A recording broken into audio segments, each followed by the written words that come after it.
How would you like to save close to $30,000 or more in taxes with minimal hassle? On this podcast, I'll break down how you can maximize your retirement savings with just a few smart moves. Welcome to the Locum CPA podcast, where we talk about the business of being a locum tenens medical professional. My name is Stephen Lee. I'm a certified public accountant out of Chicago, Illinois. If you're a locum tenens physician, nurse practitioner, or any type of healthcare provider working as an independent contractor, this video is for you. Today, we'll cover retirement account options and contribution limits specifically tailored for locum tenens professionals.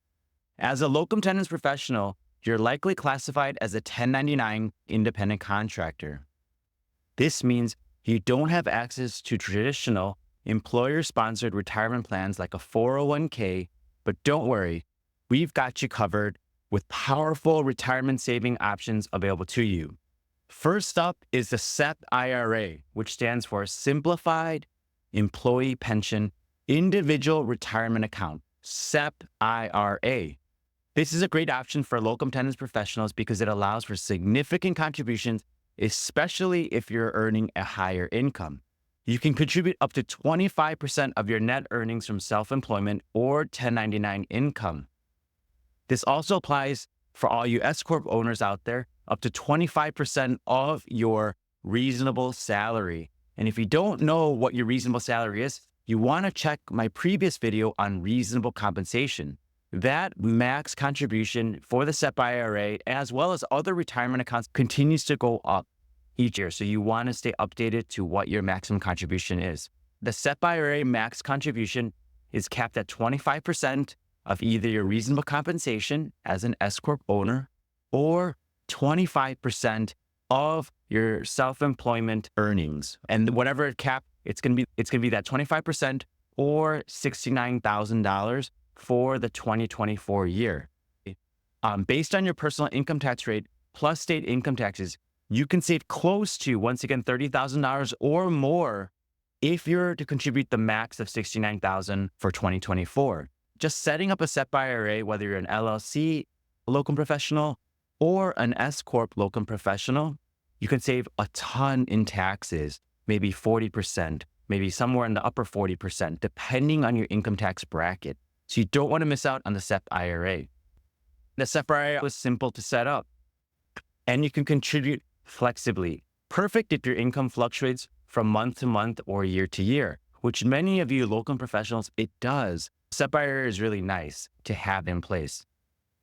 If you are a locums professional and you want my best tips on how to start and operate a locums practice, check the comment section below. I pinned my top tips for all you locum professionals on how to run your locum practice. Next, we have the solo 401k, also known as an individual 401k.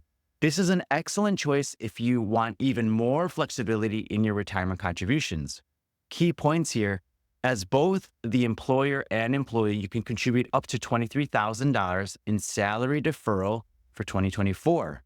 You need to be taking a reasonable compensation from your S corporation to really participate in this. You need to have a W-2 from your S corp. You can contribute up to $23,000 for 2024. And if you're 50 or older, you can make an additional $7,500 catch-up contribution. So you're going to be close to $30,000 for 2024. And on top of that, you can contribute up to 25% of your net self-employment income as the employer. You have the employee contribution as well as the employer contribution. You don't want to miss out on the solo 401k because you can contribute a lot and save a ton in taxes. The next option is the traditional and Roth IRA options. If you're looking for something simpler, traditional and Roth IRAs are always solid options. However, they have much lower contribution limits compared to the SEP IRA or solo 401k. Key points here: the max contribution for both the traditional IRA and Roth IRA in 2024 is $7,000. If you're 50 or older, you can make an additional $1,000, making that an $8,000 max contribution for those that are 50 years or older to either the traditional or the Roth IRA. The major difference here is the tax treatment. Remember, contributions to a traditional IRA are tax deferred, while contributions to a Roth are made after tax, but qualified withdrawals are tax-free. So remember, if we're really looking for tax savings here, we want tax-deferred income or traditional IRA, not the Roth IRA option, okay? Remember, Roth IRA contributions are subject to income limits. Check if you're eligible. Whether you're working a few locum shifts or full-time in the locum world, these retirement options can help save for the future. It's important to consider your tax situation, financial goals, and income level when choosing a retirement plan. If you're unsure, working with a financial advisor who understands your unique challenges is always a good idea. If you found this video helpful, don't forget to like, subscribe, and hit the notification bell so you don't miss out on any future videos and podcasts. Leave any questions or comments down below, and I'll be happy to answer them. Until next time, keep planning for your future. Bye.